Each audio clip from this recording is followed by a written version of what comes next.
My stepmother is a witch. How do I know? I'll tell you how it all happened. It started with the death of my mother, my real mother. Her passing wasn't just painful, it was strange. One minute she was fine, the next, she began falling sick in a way no one could explain. We went from hospital to hospital, test after test, prescription after prescription, but nothing worked. In fact, she got worse with each visit, like something dark was eating her from the inside. She grew so weak she couldn't even get out of bed anymore. She would just lie there, whispering prayers, and then, one morning, she didn't wake up. She was gone. Just like that. That day broke me. Nothing felt real anymore, and before I could even gather my broken pieces, life delivered another blow. My father brought home a woman, not just any woman, a total stranger. No family meeting, no discussion, no warning. Just a knock on the door and a woman dragging a suitcase behind her. But it didn't stop there. The woman did not come alone. She brought a little boy with her, about 8 years old, a small, arrogant child with bulgy eyes, like that of a frog. We were stunned. My brother and I just looked at each other. Who was this child? "This is your new mother," my father said, like he was making a simple announcement. "You will respect her and treat her like your own mother. We will all live together with love as a happy family, okay?" My father then asked us to hug each other and promise to live in harmony. I was 14 and my brother was 10. What could we have possibly said? All we could do was stand there and swallow the reality being forced down our throats. Well, we found out soon enough that the little boy that she came with was our stepbrother. It turns out our new stepmother wasn't new at all. She was my father's mistress, the woman he'd been seeing while our mother was still alive, and they had had a child together. My father had an entire secret family behind our backs. And when our mother died, he didn't even wait for the dust to settle. He simply moved them in like it was their rightful place. My new stepbrother was an absolute pain in the ass. Trust me, you have never met a more arrogant, sharp-tongued little devil in your life. Junior was his name. He had the sharpest mouth and could throw a painful punch. He was barely 8 years old, but his behavior was like that of a full-grown thug in a playground war. He bullied my younger brother mercilessly every single day. If he wasn't insulting him, he was pushing him, slapping him, or kicking him, and my brother could barely do anything to defend himself. My brother was the quiet type, gentle, sweet, and so painfully timid that even a fly could intimidate him. He hated trouble and tried his best to avoid it, but that only made him Junior's favorite target. The worst part was that Junior's mother, my stepmother, never did anything about it. She didn't even try to caution or discipline her son. In fact, I could have sworn that a few times I have seen as she looked proudly every time her demon of a son acted like a mini gangster. So I decided to handle things my own way. When no one was watching, I would grab Junior and pinch him so hard he'd scream in pain, or twist his little arm until tears started rolling down his cheeks. Of course, he would run to his mother, crying like a broken chicken, and report me. But she never laid a finger on me, not once. You see, I had something most people didn't, my mother's spirit. That woman may have been gone, but her fire lived inside of me. She was fierce, no nonsense, and commanding. And I inherited all of that. The way I walk, the way I stare, people just knew not to mess with me. Even my stepmother, with all her mean attitude, respected that line. She never dared raise a finger at me. But that didn't mean she didn't try to break me. She just chose another route. She went spiritual. Now, I know how that sounds. I know. It sounds like some Nollywood movie plot or one of those village tales your grandma tells you. But I swear on everything, I am not making this up. It didn't take long before I started putting the pieces together. The strange dreams, waking up with scratches on my body, feeling like something was pressing down on my chest in the middle of the night, making me completely unable to move. At first, I thought I was just stressed or paranoid. Maybe I was grieving, or maybe it was the tension in the house. But it kept happening over and over again. Every time I had a disagreement with my stepmother, that night something would happen in my dreams. And that was when I realized my stepmother was fighting me. Not physically, but spiritually. On one memorable occasion, Junior had done something really upsetting to my brother, and I pinched him, really pinched him. I was sure no one was watching. I'd had enough of his nonsense that day. He screamed at the top of his lungs and ran straight to his mother. As usual, she looked at me with the most venomous eyes, like she wanted to skin me alive, but she didn't say a word. I shrugged it off like always, but that night was different. In my sleep, I found myself standing in the middle of a dark, cold room. And then she appeared, my stepmother, her face twisted with anger. She didn't say anything. She just walked up to me and gave me the most painful pinch I have ever felt in my entire life.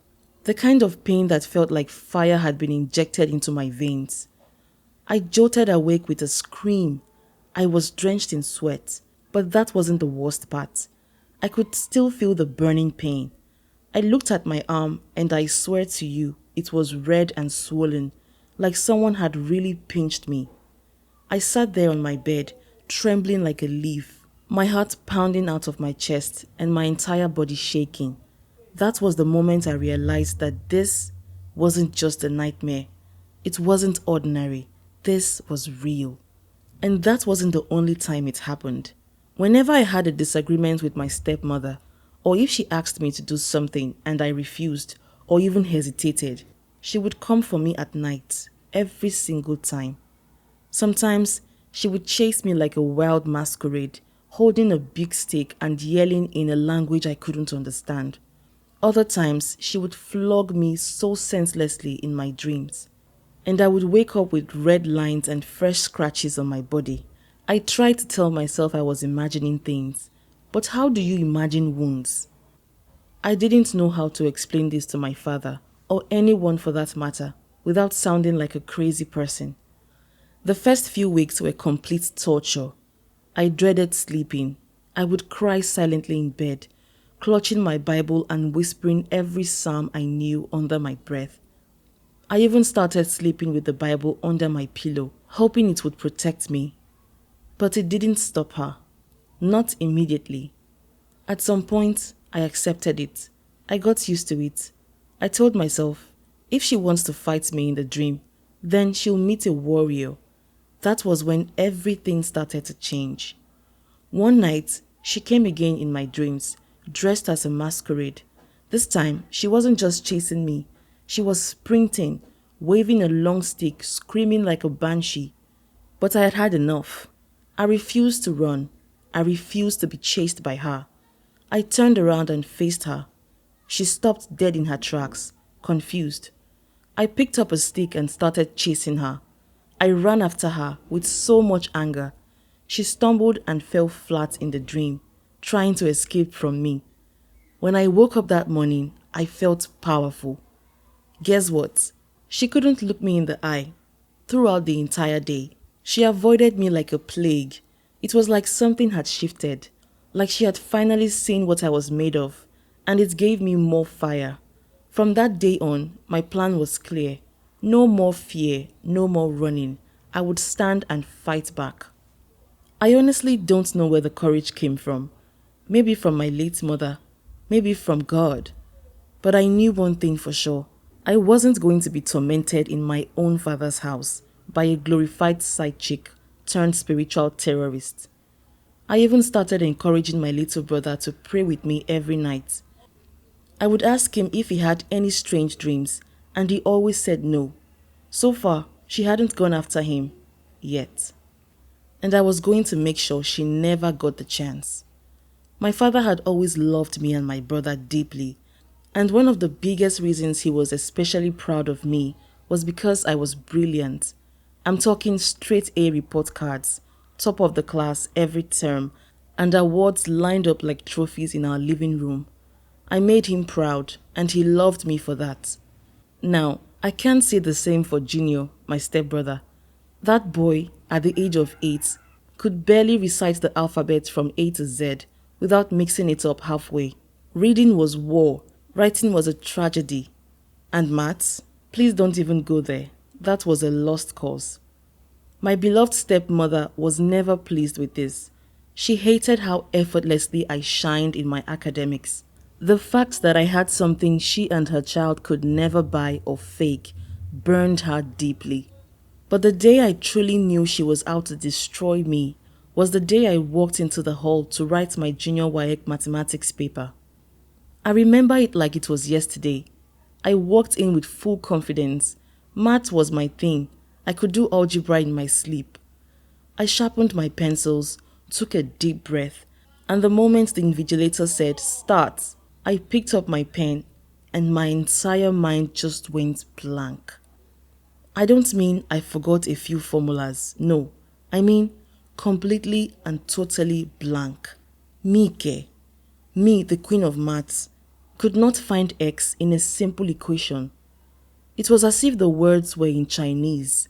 I stared at my paper, blinking, waiting for my brain to reboot. But nothing. I flipped the pages, hoping something, anything would click. Still nothing. I looked around. Everyone else was writing. Meanwhile, I sat there, paralyzed, confused, and already shaking. Before I knew it, hot tears started rolling down my face. I tried to hide it, but it just poured out.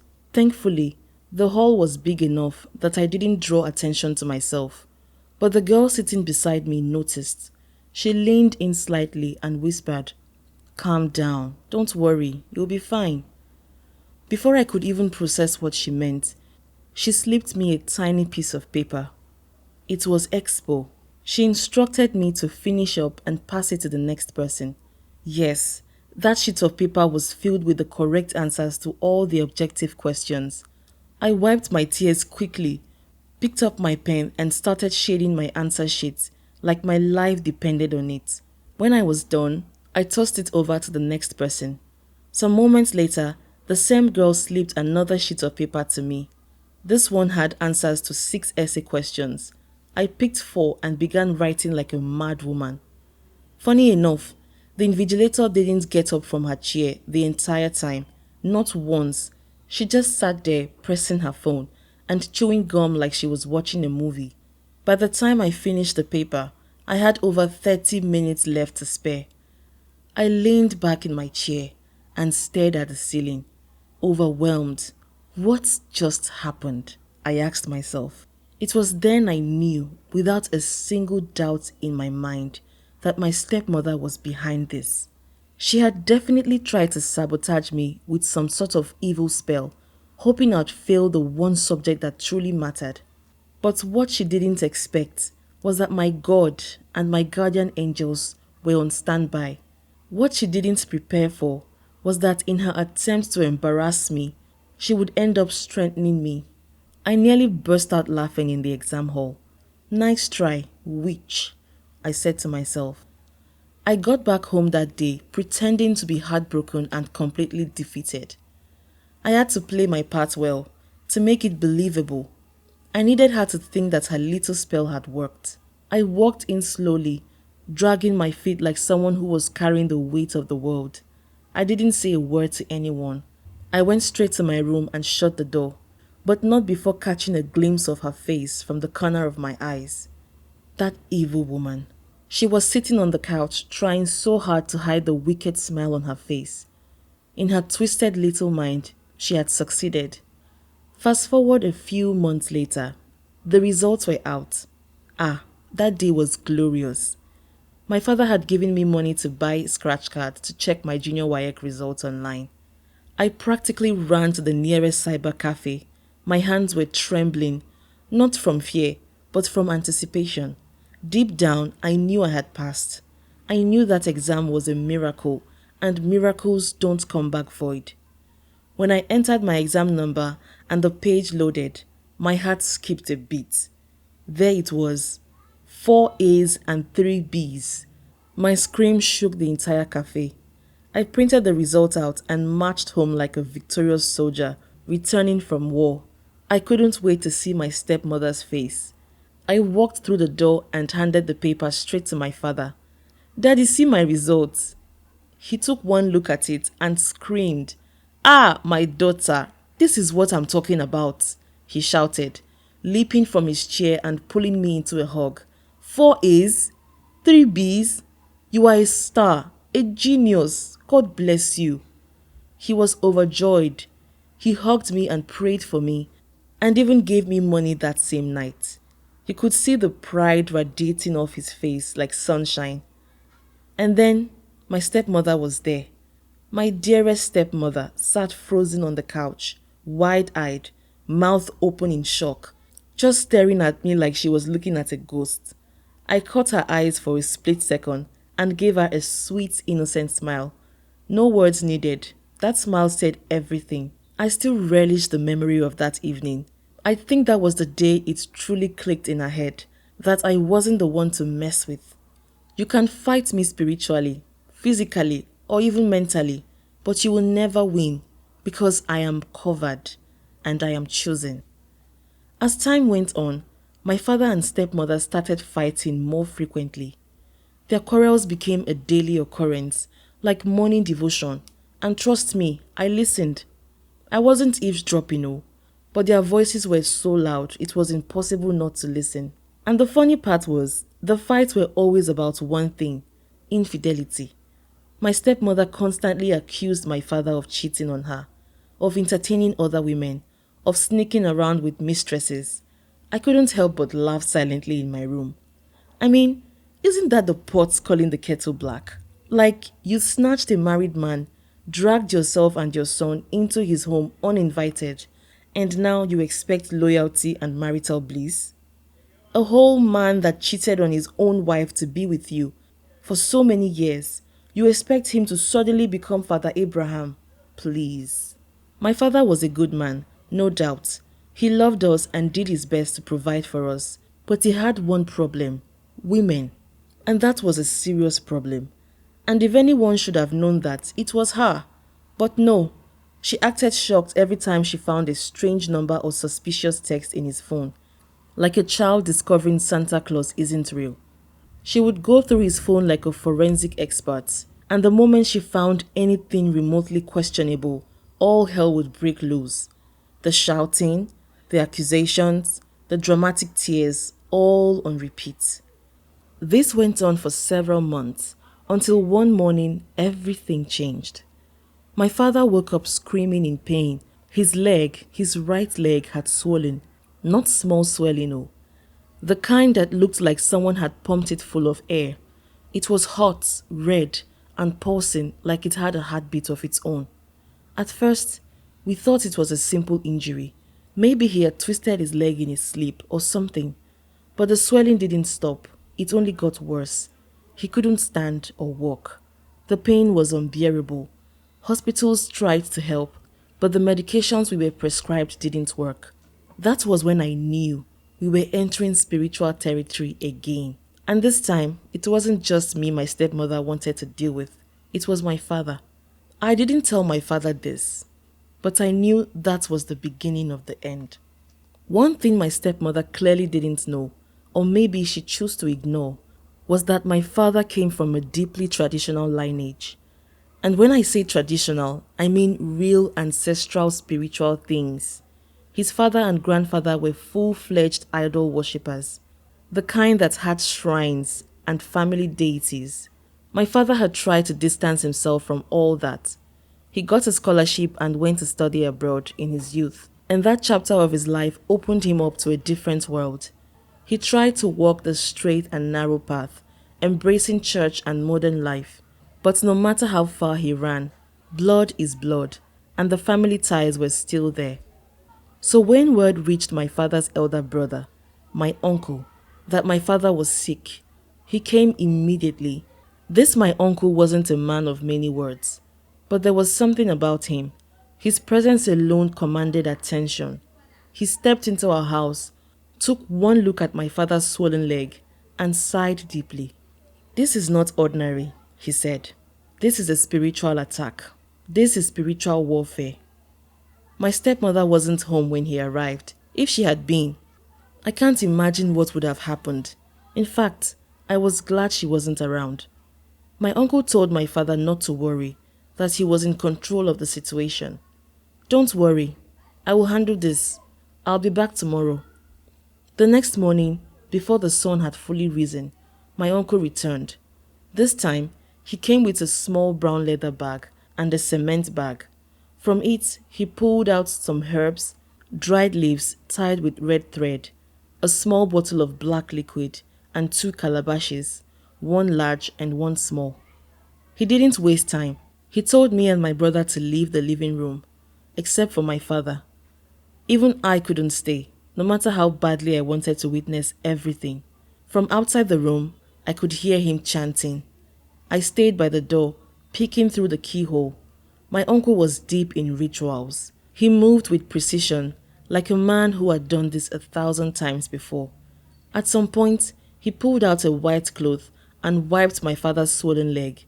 That white cloth turned black in seconds. I swear I saw it with my own eyes. I knew in that moment that my stepmother had just picked the wrong family to mess with. I found it really amusing and very suspicious that only a couple of days ago, my stepmother chose to pack her bags and head to the village to see her supposedly sick mother, dragging her son along with her. I mean, how convenient was that? Almost too convenient.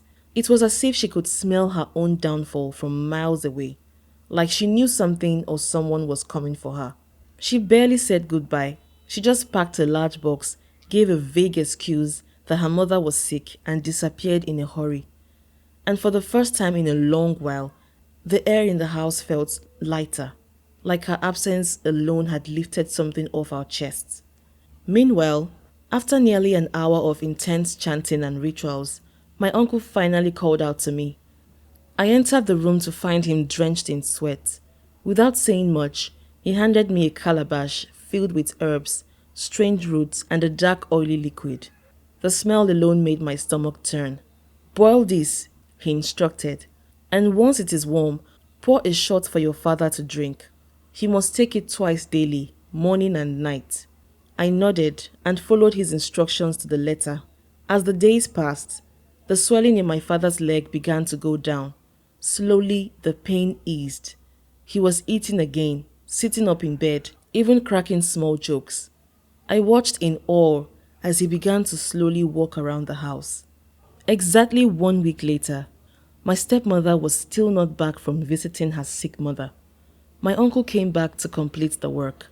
He walked in with a serious expression on his face and announced, "We must cleanse this house.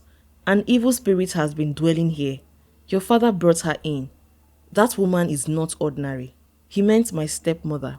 He went on to explain that she didn't just carry bad intentions, she was possessed by witchcraft. And though her body had left, her spirit still lingered like a stench in the walls. And so, my uncle led a full spiritual cleansing in our home, reciting incantations in every room. He sprinkled sacred water and herbs in every corner. At night, we left offerings and sacrifices outside the house. Then, we took every single item my stepmother had left behind. Her clothes, shoes, handbags, jewelries, perfumes, everything, and we burned them to ashes. We stood around the fire in silence as her belongings turned to smoke. That night, I had the best sleep of my life. As it turned out, my stepmother had been responsible for my father's illness. The swelling, the pain, it had all been a spiritual attack. She had intended to kill him, and who knows, maybe she would have succeeded had my uncle not intervened. A part of me still wonders if she was also behind my mother's strange illness and sudden death. It's a question I'll never have the answer to, but the possibility alone chills me to my bone. The whole experience was deeply traumatic for me. It's not something a child or anyone should ever have to witness. But in the end, we made it through. My father survived. My little brother remained untouched. And me, well, I grew stronger. wiser, and fiercer. I truly hoped my father had learned his lesson, though sometimes I still catch him laughing on the phone with some woman I don't recognize. Old habits, they say, die hard. As for my stepmother and her son, we never heard from them again. They never came back. No calls, no messages. It was like they vanished into thin air. Sometimes I wonder if that boy, Junior, was ever really my father's child at all.